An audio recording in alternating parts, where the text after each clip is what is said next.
Hello दोस्तों, मेरे पास एक केस आया था। वो केस सॉल्व भी हो गया है।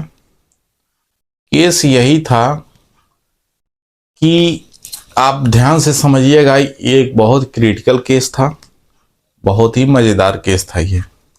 आप ध्यान से समझिएगा इस मुकदमे को, ठीक है। उस मुकदमे का निस्तारण कैसे हुआ। तो इस केस का निस्तारण ऐसे हुआ, ठीक है। एक पार्टी थी,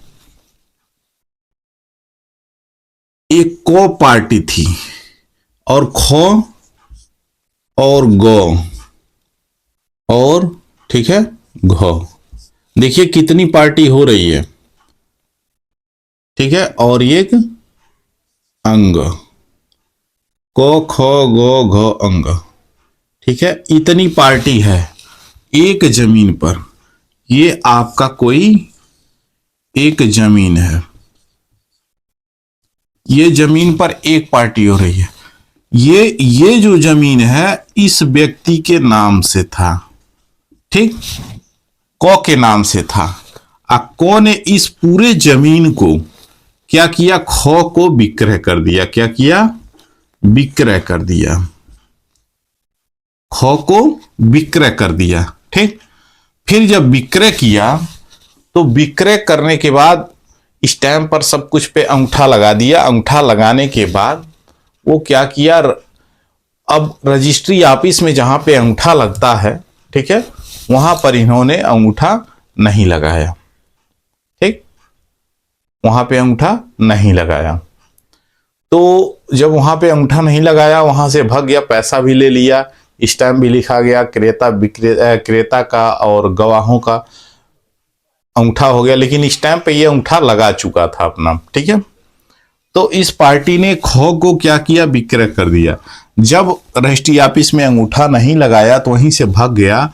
तो फिर यही जमीन, यही पूरी जमीन इस गौ को दान पत्र कर दिया अपने ही घर में, ठीक है, दान पत्र कर दिया। यही जमीन क्या किया, दान पत्र कर दिया। ध्यान से समझिएगा इस चीज को। यही जमीन इसको ये क्या किया, दान पत्र कर दिया। और ये जो मामला था, ये खो को जब विक्रय किया और अंगूठा नहीं लगाया तो यह मामला, ठीक है, एडीएम के वहां चला गया। एडीएम के वहां मुकदमा दर्ज हो गया। ये खो ने खो के खिलाफ एडीएम के वहां मुकदमा दर्ज कर दिया, ठीक है। तो जब मुकदमा दर्ज कर दिया इनके खिलाफ, तो इसके खिलाफ ये दान पत्र हो गया। और यह दान पत्र क्या हो गया, खारिज दाखिल भी हो गया।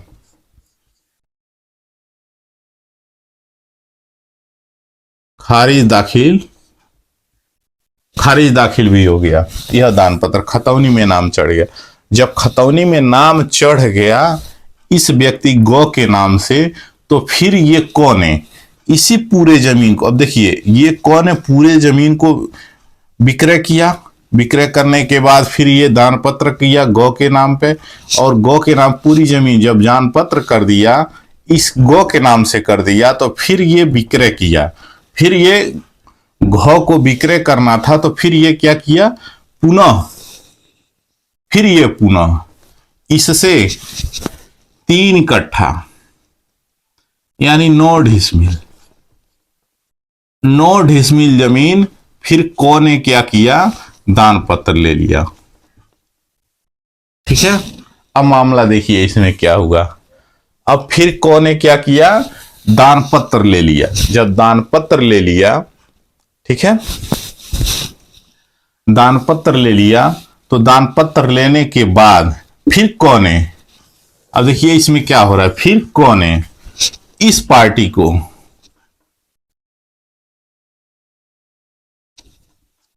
फिर कौन है इस पार्टी को वही 3 कट्ठा क्या किया, विक्रय कर दिया, ठीक। देखिए ये क्या माजरा है, इस एक जमीन पे कितना फ्रॉड है, ठीक है। विक्रय किया। अब विक्रय करने से पहले जब इसको दान पत्र किया तो इसी के नाम से, ठीक ना, दान पत्र किया। तो फिर जब ये लिया अपने नाम से, जब जमीनी दान पत्र लिया कौन ने, तो उस पर ये लोन भी ले लिया। ठीक, अब कौन ने लोन भी ले लिया इसी जमीन पर। ये कई लोगों को विक्रय भी किया, दान पत्र भी किया, फिर दान पत्र लिया, फिर विक्रय किया, फिर इसी जमीन पे ये लोन भी ले लिया। ठीक है, जब यह लोन ले लिया तो ये जो ख है, जिस पार्टी को पहले विक्रय किया था, इस विक्रय किया था इस वाले में, ठीक ना, ये जो दान पत्र है इसमें इन्होंने ऑब्जेक्शन किया। क्या किया? ऑब्जेक्शन किया, आपत्ति किया, आपत्ति कर दिया। इसके ये वाला जो दान पत्र है इसमें आपत्ति कर दिया। तो आपत्ति किया, तो इस आपत्ति को खारिज करवाने के लिए, और ये जो आपत्ति है, ठीक है, इस आपत्तिकर्ता, इसके आपत्तिकर्ता ऑब्जेक्टर के तरफ से मैं वकील था, ठीक है, उसमें।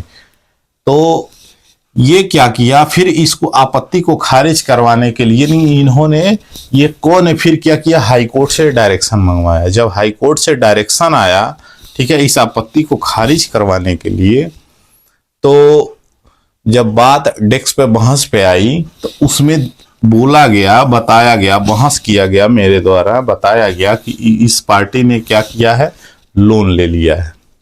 पहली बात ये पूरा जब उनको समझाया गया, सेजरा बना करके जब मैंने दावा पेश किया, तब उनको, तहसीलदार को लगा, तो उन्होंने क्या किया, इस आपत्ति को, ठीक है, बरकरार रखा। और इनका जो है, ठीक है, इनका जो डायरेक्शन था, उस डायरेक्शन के बिहार पे जो आपत्ति खारिज होने वाली थी, उसको आपत्ति को उसको न खारिज करके, ठीक है, उस फाइल को वहीं पे वो खारिज कर दिया गया, निस्तारण कर दिया गया।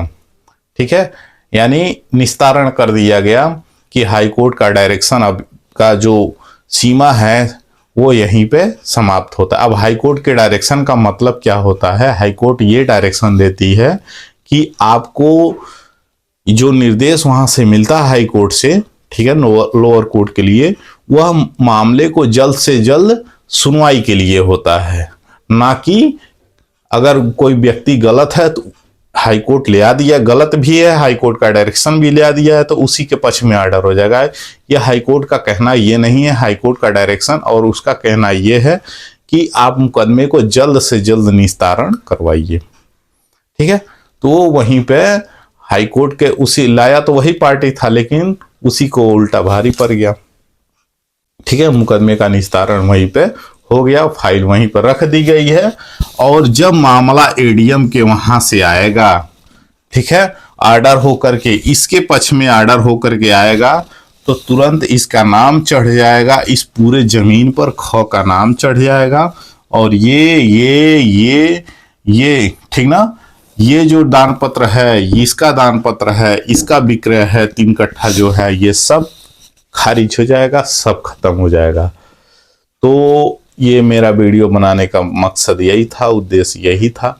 आप कोई भी जमीन ले रहे हैं, ठीक है, तो पहले उसको अच्छे से जांच पड़ताल करवा लीजिए, सब कुछ देख लीजिए, चेक कर लीजिए, करवा लीजिए, तभी आप जमीन खरीदिए। ठीक है, अब इतने ही जमीन पे देखिए कितना काम हुआ है, कितना बड़ा फ्रॉड हुआ है। अभी यही नहीं, लोन लेने के बाद भी अभी ये क्या किया है, किसी और को बेच दिया है। अभी इसमें किसी और को बेचा है, जिसमें उसका अभी हाल ही में बेचा है, जिसका अभी कोई पता नहीं है। ठीक है, तो ये थी मामला, ये था जानकारी, आप लोगों को सचेत करने के लिए, आगाह करने के लिए, ठीक है, मैं ये वीडियो आप लोगों को बना के पेश कर रहा हूं। तो आप लोग इस चीज को जरूर समझिएगा, जरूर ध्यान दीजिएगा। नहीं समझ में आएगा दोबारा देखिएगा, नहीं समझ में आएगा फिर मुझे कमेंट कीजिएगा, मैं फिर रिप्लाई दूंगा, अच्छे से फिर रिप्लाई दूंगा, आप लोगों को समझाने की कोशिश करूंगा। ठीक है, तो वीडियो अच्छा लगा हो तो लाइक शेयर सब्सक्राइब जरूर करिए। Thank you.